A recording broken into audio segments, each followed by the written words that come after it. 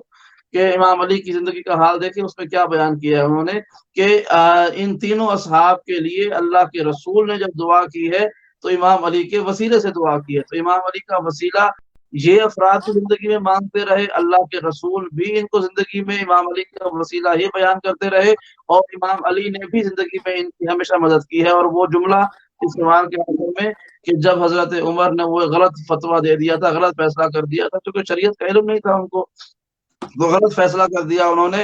امام علی کو علم ہوا، امام علی نے جو ہے اس فیصلے کو صحیح طور سے بیان کر دیا کہ شریعت میں اس کا یہ فیصلہ ہے.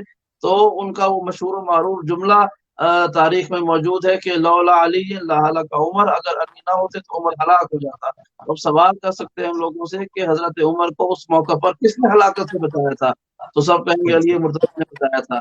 یعنی اگر علی آپ کے بڑوں کو ہلاکت سے بچا سکتے ہیں تو وہ آپ کو ہی بچا سکتے ہیں. شرط یہ ہے کہ مدد مانگی جائے. تو میں قرآن اور حدیث کی روشنی میں یہ اس بات کو ثابت کرنا چاہتا ہوں، کر سکتا ہوں اور کرتا بھی رہوں گا کہ وسیلہ جو ہے وہ ایک حکم خداوندی ہے، اور معصومین کے وسیلے سے بڑھ کر دنیا میں کوئی وسیلہ نہیں ہے. جو انسان اس کو اختیار کرے تو وہ کامیاب ہو سکتا ہے. اس کے پاس صرف دو راستے ہیں، یا تو اپنا بنایا ہوا وسیلہ اختیار کرے یا اللہ کا دیا ہوا وسیلہ اختیار کرے.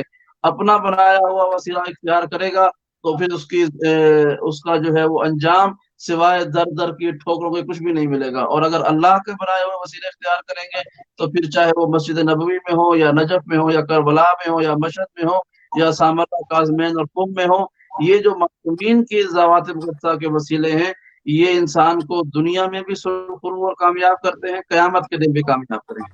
جی بہت شکریہ، ماشاءاللہ سعید، بہت تفصیلی طور پہ قبلہ آپ نے اس سوال کا جواب دیا. اب میں چلوں گا ناصر بھائی کی طرف. ناصر بھائی ہمارے ساتھ موجود ہیں؟ جی موجود. جی ناصر بھائی، ایک سوال جو ہے وہ میں آپ سے پوچھنا چاہوں گا. آپ اپنے جو مجلس کا اشتہار ہے، جو پبلسٹی ہے، وہ اکثر پاکستان کے بڑے ٹی وی چینلز جن میں جیو ایئر ون، سما ٹی وی شامل ہوتا ہے، اس میں آپ پبلش کرواتے ہیں. تو اپنے جو چینلز ہیں جو ہمارے اسلامی اور اہل تشیع کے چینلز ہیں، تو اس پہ یہ اشتہار جو ہے وہ دیکھے آپ ان کو فائدہ کیوں نہیں پہنچاتے؟ ہاں دیکھیں، ہمارے یہاں دو چینلز ہیں، ایک ہے ہدایت اور ایک ہے اہل بیت. ایک اہل البیت ہے، ایک اہل بیت ہے. بہرحال اہل بیت ہے اور ایک ہدایت ہے. تو جب یہ شروع میں یہ وہاں مجلس ہوتی تھی اور یہ چینل جب بنے ہیں، پہلے ہدایت چینل بنا تھا تو عباس عابدی صاحب اس چینل میں ہوا کرتے تھے. وہ ہمارے آئے تھے، انہوں نے اس چینل کے لیے اپیل بھی کی اور ہر مہینے نکلتے رہے، ابھی بھی نکلتے ہیں. تو ہم اس زمانے میں پٹی نیچے چلوایا کرتے تھے، اور اس کے بھی ہم باقاعدہ پیسے دے کے چلواتے تھے، فری میں نہیں چلواتے تھے. اس کے ہم چیک بھیجتے تھے جس کی رسیدیں ابھی بھی ہمارے پاس ہیں، صرف اس وجہ سے کہ چلیں اپنے چینل کا جو ہے وہ فائدہ ہو. پھر اس کے بعد اہل بیت ٹی وی آ گیا اور پھر ہمارا ڈسٹریبیوٹ بھی ہوا. ایک لانگ اسٹوری ہے. پھر جو قومیات کے لوگ ہیں انہوں نے کوشش کی کہ دونوں چینل ایک ہو جائیں. اس میں ہمارے آغا آرگنائزیشن کے ٹرسٹی جناب شمس کنانی صاحب پیش رہے، ان کے گھر پہ اس سلسلے کی میٹنگز بھی ہوئیں. اور ایک چینل کرنے کا مقصد یہ تھا کہ قوم کا پیسہ جو ہے وہ ضائع ہو رہا ہے، اگر ایک چینل ہو، چینل جتنے ہوں اتنا اچھا ہے. تو اس پہ ہمارا موقف یہ تھا کہ بھی چینل 12 اماموں کے نام کے آپ 12 چینل رکھ لیں، لیکن وہ پھر اپنے خرچے پہ چلائیں, قوم کے اوپر بوجھ نہیں پڑنا چاہیے. اگر آپ چندہ لے کے چلا رہے ہیں تو دیکھیں پہلے وکٹون ہوا کرتا تھا, پھر ڈی ایم آ گیا, پھر اب تو اتنے سارے چینلز آ گئے ہیں, پھر سوشل میڈیا ویورز جو ہیں وہ کم سے کم ہوتے چلے جائے گا. ایک وقت میں دونوں چینل تو ظاہر ہے کہ ممکن نہیں کہ کوئی دیکھ سکے, تو پوری کوشش ہوئی کہ ایک چینل ہو جائے, بہرحال وہ نہیں ہو سکا. اس کے بعد پھر ہمارے انہوں نے کہا کہ مجلس نے منع کر دیا ہے, آپ کی کوئی نیوز کوئی خبر کچھ بھی نہیں لگے گا. پھر ہم نے مجلس علماء شیعہ یورپ سے جب رابطہ کیا, انہوں نے کہا کہ بالکل ایسی بات نہیں ہے, ہماری طرف سے تو کوئی منع نہیں ہے. پھر ہم نے ٹی وی والوں سے رابطہ کیا, انہوں نے کہا نہیں جی انہوں نے منع کیا, ان سے کہیں لکھ کے دیں. تو پھر اپنے جو مجلس علماء شیعہ یورپ کے پریزیڈنٹ ہیں مولانا علی رضا شاہ نام ہے نا ان کا, مولانا علی رضا صاحب, انہوں نے پھر باقاعدہ لکھ کے بھی دے دیا مجھے کہ بھئی ہماری طرف سے تو کوئی منع نہیں ہے. لیکن اس کے باوجود بھی وہ ساری کرسپونڈنس اور ساری چیزیں میرے پاس موجود ہیں, اس کے باوجود بھی ان لوگوں نے ہماری مجلس کا نہیں لگایا. بلکہ یہاں بھی ہوا, ایسا بھی ہوا کہ کوئی اگر انتقال فوتگی بھی ہوگی نارتھ ہمپٹن میں, تو نارتھ ہمپٹن کا این سن کے یہ لوگ غائب ہو جاتے ہیں. بہرحال یہ ہمارے دونوں اپنے ادارے ہیں اور ہمیں چاہیے کہ ان دونوں اداروں کو ہم مضبوط کریں, اور کیونکہ یہ کسی فرد واحد کی نہیں ہے, اور اللہ تعالیٰ اور ان میں بہتری لائے, شعور دے. لیکن اس کے بعد پھر انہوں نے منع کر دیا, تو اب ظاہر ہے کہ اب تو دنیا ہی چینج ہو گئی, اب تو سوشل میڈیا کا زمانہ آ گیا. اب ٹی وی سے زیادہ ہے, صوفہ چاہیے, کمرہ چاہیے, گھر چاہیے, ہاتھ میں ریموٹ چاہیے, ریلیکسیشن ٹائم چاہیے, پھر آپ ٹی وی دیکھیں گے. سوشل میڈیا میں ایسا ہے کہ آپ صبح سو کے اٹھتے ہیں تو تکیے کے نیچے سے فون نکال کے دیکھتے ہیں کہ آج کیا نئی پوسٹ لگی ہے. ٹی وی کے اوپر ایک پروگرام, ایک سلائڈ چلتی ہے, وہ چل کے ختم ہو جاتی ہے, سوشل میڈیا پہ رہ جاتی ہے, آپ بار بار اس کو دیکھ سکتے ہیں. سوشل میڈیا پہ کی ہوئی پبلسٹی جو ہے وہ مس ہی نہیں ہوتی. تو جب ان لوگوں نے منع کر دیا کہ بھئی ہم لوگ نہیں چلائیں گے, تو پھر ہماری جو چینل تھے یہ ہمارے کام آئے. جیو ہے, سما ہے, ARY ہے, اور چینل 92 ہے, اور یہ دوسرے چینل اب چل رہے ہیں اور یہ سب دیکھے جا رہے ہیں. مجبوراً ہمیں ان کے اوپر اپنے جو ہے وہ پرومو چلانے پڑے. تو ویسے بھی یہ چینل زیادہ دیکھے جاتے ہیں, ARY کی سب سے زیادہ ویورشپ ہے, پھر جیو والے ہیں, تو ہم پھر اس وجہ سے اب ان پہ دے دیتے ہیں, اور سوشل میڈیا پہ پبلسٹی ہو جاتی ہے. تو اگر بات یہ ہے کہ اگر ان چینلز کے اوپر ہماری مجلس کا اشتہار چلے گا تو ایسا نہیں ہے کہ لوگوں کو پتہ چلے گا جب انہی کے چینل پہ چلے گا, لیکن ایک ہم آہنگی کا ماحول پیدا ہوتا ہے کہ شیعوں کی مجلس سے شیعوں کا چینل ہے, اس پہ بھی اشتہار چل رہا ہے, تو پتہ چلتا ہے کہ سب ایک ہے. یہ مگر اتحاد کی کوشش کی جائے تو تب, اگر اس بات کو سمجھا جائے تو تب. ہم تو اتحاد بین المسلمین سے پہلے اتحاد بین المومنین کے قائل ہیں, اور بلا مشروط غیر مشروط طور کے پر ہم چاہتے ہیں کہ سب کو ایک ہونا چاہیے, اپنے اپنے جو بھی عقائد ہیں اس پہ رہتے ہوئے سب کو اس نقطے پہ ایک ہو جانا چاہیے کہ دشمنان اہل بیت سے ہم لا تعلق ہیں. یہ وہ نقطہ ہے جس میں ہم سب ایک ہیں, تو اسی نقطے پہ جمع ہو کے اتحاد کا مظاہرہ کرنا چاہیے.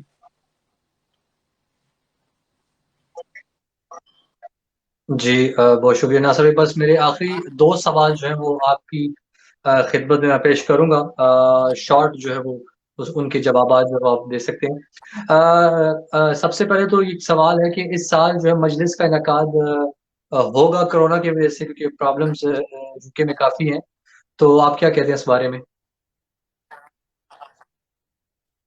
اس کے بارے میں راجہ صاحب دیکھیں, اگر پبلک گیدرنگ الاؤ ہوگی تو ضرور ہوگا انشاءاللہ. ابھی 19 جولائی کو مجلس کا اعلان ہے.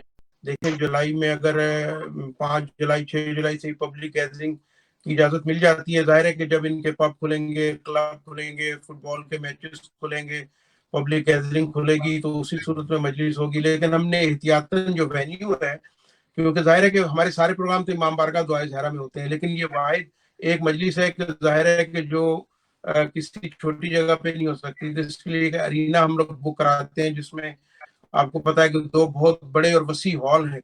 ایک میں لیڈیز ہوتی ہیں, ایک میں جینٹس ہوتے ہیں, پھر باہر ایک پورا پنڈال ہے جہاں نظر نیاز کا ہے, اس کے گراؤنڈ تک. تو وہ ہم نے احتیاطاً اگست کے جو سنڈیز ہیں, جو اتوار ہے, وہ بھی بک کرا دیا ہے, تاکہ اگر پبلک گیدرنگ الاؤ نہ ہوئی جولائی میں اور اگست میں انشاءاللہ الاؤ ہو گئی, تو ہم پھر مجلس اگست کی کوئی بھی اتوار کر لیں گے, محرم سے پہلے کا کوئی بھی اتوار رکھ لیں گے.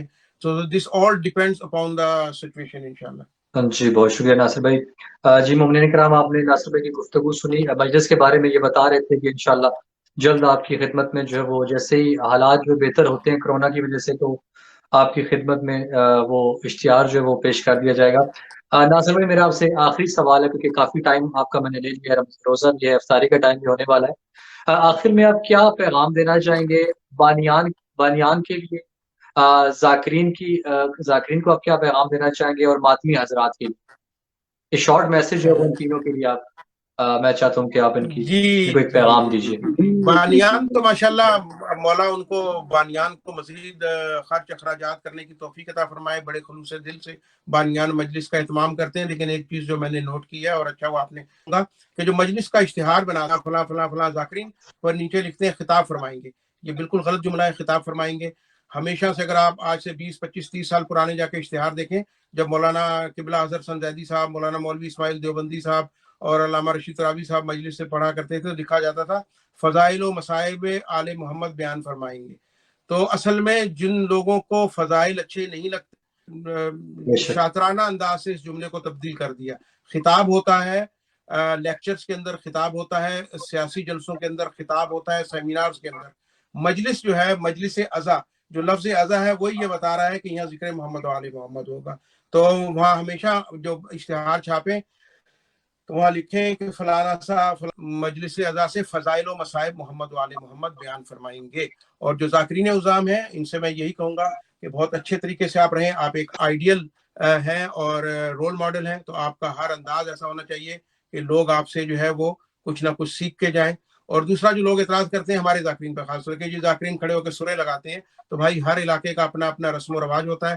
آپ لکھنؤ میں چلے جائیں، انڈیا میں چلے جائیں، وہاں بھی 10 12 لوگ بیٹھ کے سوز دیتے ہیں، اس کو سوز خانی کہا جاتا ہے۔ تو یہ اپنا اپنا انداز ہے۔ ایک زمانہ تھا کہ مولا علی کا نام لیا جائے تو آپ کو قتل کر دیا، لوگ اپنا نام علی نہیں رکھتے تھے، لوگ تقیے میں چلے گئے تھے۔ تو اس کے بعد جب لوگوں نے ہجرت کی تو پوچھا ائمہ سے کہ ہم اسی علاقوں میں جا رہے ہیں تو ہم کیا وہاں پہ پیشہ اختیار کریں؟ تو مولا نے فرمایا کہ تم کوئی بھی کام کرو جو حلال روزی کماؤ، لیکن اس سے پہلے کسی نہ کسی طریقے سے ہمارے ذکر کو اجاگر کرو۔ مقصد 90 سال تک اہل بیت اور مولا علی کے اوپر جو ہے وہ سب و شتم ہوتا رہا۔ تو آپ کو نہیں معلوم ہوگا، لیکن 30-35 سال پہلے پنجاب کے اندر، بلکہ پاکستان میں، انڈیا میں، اگر بندر نچانے والا ہے، ریچھ نچانے والا ہے، تو وہ بھی ڈگڈگی بجاتا تھا۔ جب لوگ سب جمع ہو جاتے تھے، کوئی ربائی سناتا تھا۔ یہ پرانے لوگ جانتے ہیں۔ بس کے اندر منجن بیچنے والا آتا تھا، پہلے ربائی سناتا تھا۔ پتلیوں کا تماشا ہوتا تھا تو پہلے وہ کوئی نہ کوئی مولا کی شان میں ربائی سناتا تھا۔ تو بڑی مشکل انداز میں لوگوں کو کسی نہ کسی طریقے سے آل محمد کا پیغام پہنچانے کی ہدایت کی گئی ہے۔ تو وہ اٹریکٹیو وے ہونا چاہیے۔ اسی لیے ذاکرین جو ہے وہ اگر سر لگاتے ہیں، اب جھنگ کے کسی گاؤں میں جا کے آپ طالب جوہری صاحب سے پڑھوائیں تو ان کی سمجھ میں نہیں آئے گا۔ میں نے پہلے اپنے انٹرویو میں کہا تھا کہ یہ ذاکرین ہے، یہ آپ کی پرائمری ہے۔ یہ لوگوں کو اپنی کشش والے انداز سے کھینچ کے لاتے ہیں۔ جب یہ آ جاتے ہیں تو پھر آگے جو ہے نیکسٹ اسٹیپ جو ہے وہ علماء کا ہوتا ہے کہ ان کو فقہ سکھائیں۔ تو یہ اپنا اپنا انداز ہے، اس پہ بالکل اعتراض نہیں کرنا چاہیے۔ ہر علاقے کے اپنے اپنے رسم و رواج ہیں۔ اگر ہمارے ذاکرین سریلے ہیں تو اللہ پاک ان کو اور سر دے اور ان کی آواز میں کشش پیدا کرے تاکہ لوگ کھینچے چلے آئیں ان کی طرف۔ اور جو ماتمی ہے، آپ نے آخر میں بولا ماتمی وہ بے لوث طبقہ ہے کہ جو اپنے خرچے پہ جاتا ہے، اپنے خرچے پہ ماتم کرتا ہے، اپنے خرچے پہ آتا ہے۔ مولانا مولوی اسماعیل دیوبندی صاحب جو تھے وہ مجلس پڑھنے کے لیے جب ایک دفعہ تشریف لائے تو لوگ ان کے پاس آئے اور لوگوں نے ان سے کہا کہ یہ دیکھیں جی باہر ماتمی بیٹھے ہوئے ہیں، یہ ملنگ ہے، یہ ایسا ہی ویسا، خوب ان کی برائیاں کی۔ تو مولانا اسماعیل صاحب نے کہا کہ دیکھیں جیسے پاکستان میں 3 افواج ہیں، بحری، بری اور فضائی، سب کا اپنے بری جو ہے وہ زمین پہ، بحری جو ہے وہ سمندر میں، اور فضائی جو ہے وہ آسمان پہ اپنے ملک کا دفاع کرتی ہے۔ تو اسی طرح سے ہمارے یہاں بھی ہیں، مولانا ہے، عالم دین ہے، پھر ذاکرین ہے، اور پھر یہ مولر ہیں۔ آپ یہاں بیٹھے ہوئے ہیں، پنکھا چلا ہوا ہے، ابھی مجلس ختم ہوگی، آپ اپنے گھر چلے جائیں گے۔ انہوں نے تابوت اٹھانا ہے، انہوں نے سردی نہیں دیکھنی، انہوں نے گرمی نہیں دیکھنی، انہوں نے طوفان نہیں دیکھنا، انہوں نے بارش نہیں دیکھنی، ان کے اوپر پتھراؤ ہو ان کو کوئی فکر نہیں، انہوں نے جنازہ جو ہے منزل پہ پہنچا کے آنا ہے۔ تو یہ ان کی ڈیوٹی ہے، ان کو آپ کرنے دیں۔ تو ایسے علماء ہونے چاہیے، اور ایسے علماء ابھی بھی ہمارے اتحاد کی فضا کو جو ہے قائم کرتے ہیں، اور سب کو ایسا ہی کرنا چاہیے۔ ماتمیوں سے بس میری 2 ریکویسٹ ہے۔ ماتمی بڑے ڈاڈے بھی ہوتے ہیں، ان سے سب میری 2 ہی ریکویسٹ ہے، اگر ان کو برا نہ لگے۔ ایک تو یہ کہ جب مجلس ہو تو برائے مہربانی مجلس میں آ کے ضرور بیٹھا کریں۔ جب آپ فضائل آل محمد سنیں گے اور مسائل آپ سینے پہ ماریں گے تو وہ ایک اثر رکھے گا۔ آپ باہر جو لوگ بیٹھے رہتے ہیں، مجلس میں نہیں آتے، مجلس میں نہیں بیٹھتے، یہ ایک اچھی چیز نہیں ہے. ضرور مجلس میں آئیں. مجلس امام جعفر صادق علیہ السلام فرماتے ہیں کہ اگر ہم آپ کو بتا دیں کہ فرش اعضا پہ بیٹھنے کا کیا فضیلت ہے تو آپ سارے کام چھوڑ کے ڈھونڈیں کہ آج مجلس کہاں پر ہے. تو فرش اعضا پہ ضرور تشریف لائیں. پہلے مجلس سنیں, اس کے بعد یا حسین کی صدا جو ہے وہ اس کے ساتھ سوٹ کرتی ہے. دوسرا, جو زنجیر زنی کرتے ہیں ان سے میری گزارش ہے, ان سے 2 گزارش ہے ماتمیوں سے. ایک تو یہ ہے کہ پورا 9 دن جو ہے کالے کپڑے پہنے, لیکن عاشور والے دن سفید کپڑے پہن کے ماتم کریں. اس کی وجہ یہ ہے کہ عاشور جب ہوا تھا 10 محرم تو ہر طرف خون تھا, جو پتھر اٹھاتے تھے وہاں سے خون کی بارش ہوئی. تو اس دن ہر طرف خون جو ہے وائٹ کپڑے ویسے بھی کفن سے مشابہ ہے, غم سے مشابہ ہے. 2 رنگ جو ہے وہ غم کے ہیں, ایک بلیک اور ایک وائٹ. بلیک بھی غم سے مشابہ ہے اور وائٹ بھی غم سے مشابہ ہے, کیونکہ وائٹ کفن کا جو ہے وہ رنگ ہوتا ہے. تو وائٹ کپڑے پہن کے جو ہے وہ زنجیر کا ماتم کریں تاکہ خون جو ہے نظر آئے. لوگ کہتے ہیں نہیں جی یہ تو شو بازی ہے. بھائی یہ شو بازی ہے, دکھانا ہے تبھی تو ہم سڑک پہ ماتم کرتے ہیں, ورنہ بند کمرے کے اندر ہم لوگ ماتم کر لیں. وہ لوگ جو زنجیر شو مار دے کالے کپڑے, تو اب ہمارے ماتمیوں نے کالے کپڑے پہن کے ماتم کرنا شروع کر دیا ہے. تو میں کہوں گا کہ 10 محرم کو پرسا دیں کفن سے مشابہ ہو کے, وائٹ کپڑے پہن کے, اور زنجیریں بھی چھوٹی چھوٹی ہونی چاہیے. میں اتنے عرصے سے زنجیر کا ماتم کر رہا ہوں, آج تک نہ کوئی ٹانکا آیا نہ کچھ ہوا. تو زنجیر کا ماتم اگر آپ چھوٹی چھریوں سے کریں گے, لمبی لمبی زنجیریں ہوں, چھوٹی چھوٹی چھریاں ہوں, تو آپ دیر تک پرسا دیں گے. زنجیر زنی کریں گے, روتے جائیں گے, آپ ماتم کرتے جائیں گے, دیکھنے والا بھی متاثر ہوگا. اگر آپ بہت بڑی کوئی زنجیر, بہت بڑا کوئی وہ لے آئیں گے, ٹوکا تلوار, تو وہ ایک ہی دفعہ میں جو ہے وہ عبادت میں بھی آپ کو شارٹ ہو جائے گی, آپ انتظامیہ کو بھی تکلیف میں ڈال دیں گے اور اپنے لیے بھی پریشانی پیدا کریں گے. بہرحال یہ عشق ہے مولا کا, اس میں کچھ کہا نہیں جا سکتا, لیکن ریکویسٹ یہی ہے کہ چھوٹی زنجیریں سے ماتم کریں, دیر تک کریں, سفید کپڑے پہن کے کریں, اور مجلس میں ضرور شرکت فرمائیں. شکریہ.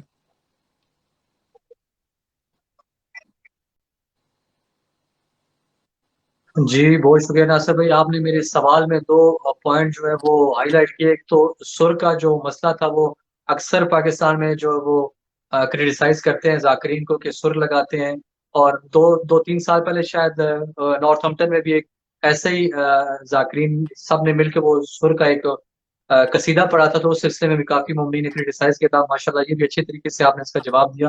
اور دوسرا, اندر مومنین کرام جب نارتھ کی مجلس ہوتی ہے تو کافی مومنین باہر اکٹھے کھڑے ہوتے ہیں, وہ سگریٹ پی رہے ہوتے ہیں یا کھانا کھا رہے ہوتے ہیں یا گیدرنگ کر رہے ہوتے ہیں.